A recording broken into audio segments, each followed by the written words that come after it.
La parole qui donne la vie éternelle. La naissance de Jésus.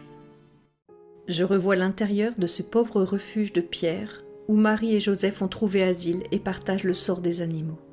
Un petit feu sommeille, de même que son gardien. Marie relève doucement la tête de sa couche et regarde.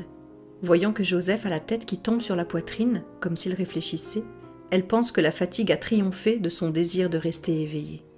Elle a un bon sourire et s'assied, puis s'agenouille, en faisant moins de bruit que ne peut en faire un papillon qui se pose sur une rose.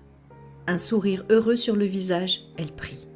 Elle prie les bras écartés, pas vraiment en croix mais presque, les paumes tournées vers le ciel et en avant, sans jamais paraître fatiguée de cette position pénible. Puis elle se prosterne, le visage contre le foin, dans une prière encore plus profonde, une longue prière. Joseph se secoue. Il voit que le feu est presque mort et que l'étable est dans une quasi-obscurité. Il jette une poignée de brindilles extrêmement fines et la flamme se réveille. Il y ajoute des rameaux un peu plus gros, puis encore plus gros, car le froid doit être piquant. Le froid de cette nuit d'hiver paisible pénètre en effet de toutes parts dans ces ruines. Le pauvre Joseph doit être gelé, car il se trouve près de la porte. Appelons comme cela l'ouverture sur laquelle son manteau fait office de rideau. Il avance ses mains vers la flamme, défait ses sandales et en approche ses pieds. Il se réchauffe. Quand le feu a bien pris et que sa lumière est assurée, il se tourne. Il ne voit rien, même plus le voile blanc de Marie qui traçait auparavant une ligne claire sur le foin sombre. Il se met alors debout et s'approche lentement de la couche. Il demande « Tu ne dors pas, Marie ?» Il le demande à 3 reprises, jusqu'à ce qu'elle en prenne conscience et réponde « Je prie. »« Tu n'as besoin de rien ? Non, Joseph. »« Essaie de dormir un peu, ou du moins de te reposer. » « Je vais essayer, mais prier ne me fatigue pas. » « Bonne nuit, Marie. » « Bonne nuit, Joseph. » Marie reprend sa position. Joseph, pour ne plus céder au sommeil, s'agenouille auprès du feu et prie. Pour ce faire, il se couvre le visage de ses mains. Il les enlève de temps en temps pour alimenter le feu, puis retourne à sa prière fervente. Excepté le bruit du bois qui crépite et celui de l'âne, qui de temps à autre frappe le sol du pied, on n'entend rien. Un rayon de lune pénètre par une fissure du plafond, comme une lame immatérielle d'argent qui s'en va chercher Marie. Au fur et à mesure que la lune monte dans le ciel, il s'allonge et finalement l'atteint. Le voilà sur la tête de Marie en prière, la nimbe de blancheur. Marie lève la tête comme sur un appel du ciel et se remet à genoux. Oh, comme c'est beau ici! Elle lève la tête qui semble resplendir à la blanche lumière de la lune et un sourire la transfigure, un sourire qui n'est plus humain. Que voit-elle? Qu'entend-elle? Qu'éprouve-t-elle? Elle seule pourrait dire ce qu'elle a vu, entendu et éprouvé au moment fulgurant de sa maternité. Je vois seulement la lumière ne cesser de grandir autour d'elle. On dirait qu'elle descend du ciel, qu'elle émane des pauvres choses qui l'entourent et surtout d'elle-même. Son vêtement bleu foncé a maintenant pris l'apparence d'un bleu d'une douceur céleste de myosotis. Ses mains et son visage semblent devenir bleutés, comme s'ils étaient placés sous le feu d'un saphir immense et clair. Cette couleur me rappelle, en plus pâle, celle que j'ai vue dans les visions du paradis ou de la venue des mages. Elle se diffuse toujours plus sur les objets, les revêt, les purifie, les rend splendides. La lumière se dégage toujours plus du corps de Marie. Elle absorbe celle de la lune, on dirait même qu'elle attire à elle tout ce qui peut lui arriver du ciel. C'est elle désormais qui est dépositaire de la lumière, celle qui doit donner cette lumière au monde. Et cette lumière béatifique, irrésistible, incommensurable, éternelle, divine, qui est sur le point de nous être donnée, s'annonce par une aube, un éveil de lumière au clairon, un cœur d'atomes de lumière qui ne cesse de croître comme une marée et de s'élever comme de l'encens, qui descend en torrent et se déploie comme un voile. La voûte, couverte de fissures, de toiles d'araignée, de décombres en saillie qui tiennent en équilibre instable par quelques prodiges de la statique, cette voûte noire, enfumée, repoussante, ressemble à celle d'une salle royale. Chaque pierre est un bloc d'argent, chaque fissure une clarté opaline, chaque toile d'araignée un précieux baldaquin tissé d'argent et de diamants. Un gros lézard qui sommeille entre 2 blocs de pierre semble être un bracelet d'émeraude oublié là par une reine. Une grappe de chauve-souris engourdie, un précieux lustre d'onyx. Le foin qui pend de la plus haute des mangeoires n'est plus de l'herbe, mais d'innombrables fils d'argent pur qui tremblent dans l'air avec la grâce de cheveux dénoués.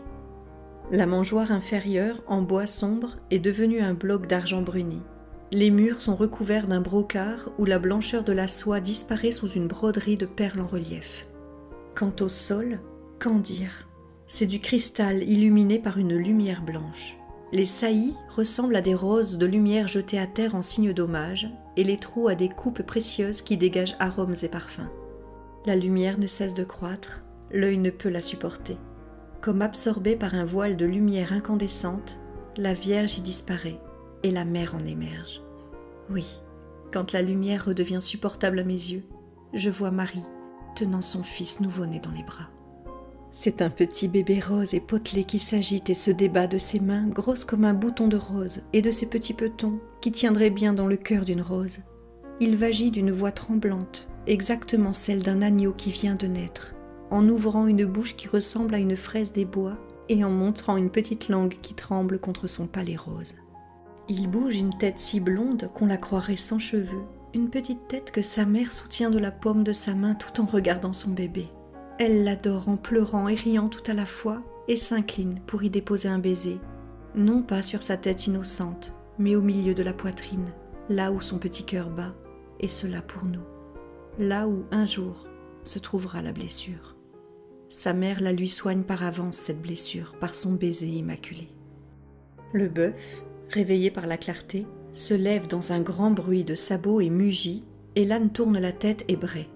C'est la lumière qui les réveille, mais j'aime à penser qu'ils ont voulu eux aussi saluer leur Créateur, de leur part et de la part de tous les animaux. Joseph aussi, qui priait, comme en extase, avec une intensité telle qu'il s'était isolé de tout ce qui l'entourait, se secoue. Entre ses doigts dont il se couvre le visage, il voit filtrer cette étrange lumière. Il découvre son visage, lève la tête, se tourne. Le bœuf debout lui cache Marie, mais elle l'appelle. « Joseph, viens !» Il accourt et, devant le spectacle, s'arrête, comme foudroyé de respect, et va tomber à genoux là où il se trouve. Mais Marie insiste. « Viens, Joseph !» Prenant appui de la main gauche sur le foin et tenant de la main droite l'enfant tout contre son cœur, elle se lève et se dirige vers Joseph, qui s'avance d'un pas hésitant, pris entre le désir de venir à elle et la crainte d'être irrespectueux.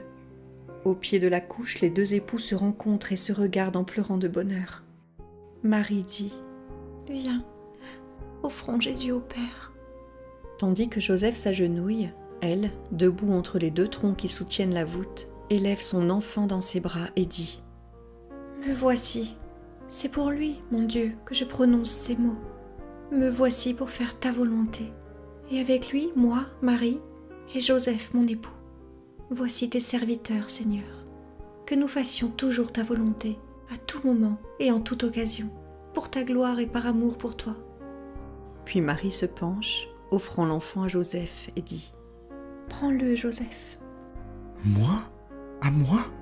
Oh non, je n'en suis pas digne. » Joseph est tout intimidé, anéanti à l'idée de devoir toucher Dieu. Mais Marie insiste en souriant. « Tu en es bien digne. Nul ne l'est plus que toi, et c'est pour cette raison que le Très-Haut t'a choisi. Prends-le, Joseph, et tiens-le pendant que je vais chercher les langes. » Rouge comme une pivoine, Joseph étend les bras et prend le poupon de chair qui crie de froid. Mais une fois qu'il l'a dans les bras, il abandonne son intention première de le tenir loin de lui par respect et il le serre contre son cœur en éclatant en sanglots. « Oh Seigneur, mon Dieu !» Puis il se penche pour baiser les petits pieds et les sangs glacés. Alors il s'assied par terre, le presse contre lui et se sert de son manteau marron et de ses mains pour essayer de le couvrir, de le réchauffer, de le défendre contre la bise nocturne. Il voudrait aller du côté du feu, mais là-bas, un courant d'air pénètre par la porte. Mieux vaut rester là où il est. Ou plutôt, mieux vaut aller entre les deux animaux qui le protégeront du courant d'air et donneront de la chaleur. Il va donc se placer entre le bœuf et l'âne, tournant le dos à la porte, penché sur le nouveau-né pour lui faire de sa poitrine une niche dont les côtés sont une tête grise aux longues oreilles et un gros museau blanc aux naseaux fumants et aux bons yeux humides. Marie a ouvert le coffre et en a tiré des linges et des langes. Elle est allée auprès du feu et les y a réchauffés. Elle s'avance maintenant vers Joseph et enveloppe l'enfant dans la toile tiédie, puis dans son propre voile, pour protéger la petite tête. Elle demande « Où allons-nous le mettre maintenant ?» Joseph regarde autour de lui, réfléchit. « Attends, poussons plus loin les deux animaux et leur foin. Tirons vers le bas le foin qui se trouve là au-dessus et mettons Jésus à l'intérieur. Le bois du bord de la mangeoire le protégera des courants d'air. Le foin fera office d'oreiller et le souffle du bœuf le réchauffera un peu. Mieux vaut le bœuf, il est plus patient et tranquille. » Joseph se met à l'œuvre pendant que Marie berce son enfant en le serrant sur son cœur et en appuyant sa joue contre la petite tête pour lui transmettre un peu de chaleur. Joseph ranime le feu sans lésiner sur le bois pour obtenir une belle flamme et réchauffer le foin, et à mesure qu'il le sèche, il le met sur son sein pour l'empêcher de refroidir. Lorsqu'il en a entassé suffisamment pour faire un petit matelas à l'enfant, il va à la mangeoire et l'arrange pour en faire un berceau. Il dit « C'est prêt. Maintenant, il nous faudrait une couverture pour empêcher le foin de le piquer et pour le recouvrir. »« Prends mon manteau. »« Tu vas avoir froid. »« Oh, ça ne fait rien. La couverture est trop rugueuse, alors que mon manteau est doux et chaud. Je n'ai pas froid du tout, mais qu'il ne souffre plus, lui. » Joseph prend alors l'ample manteau de douce laine bleu foncé et l'installe en double sur le foin. Un pan retombe hors de la crèche. Le premier lit du Sauveur est prêt. De sa douce démarche ondoyante, Marie l'y porte et l'y dépose, le recouvre avec le pan du manteau qu'elle ramène aussi autour de sa tête nue, qui s'enfonce dans le foin dont elle est à peine protégée par le fin voile de Marie. Seul le petit visage de Jésus, gros comme le poing, reste à découvert, et le couple, penché sur la crèche tout heureux, le regarde dormir de son premier sommeil. La chaleur des langes et du foin a calmé ses pleurs et apporté le sommeil au doux Jésus.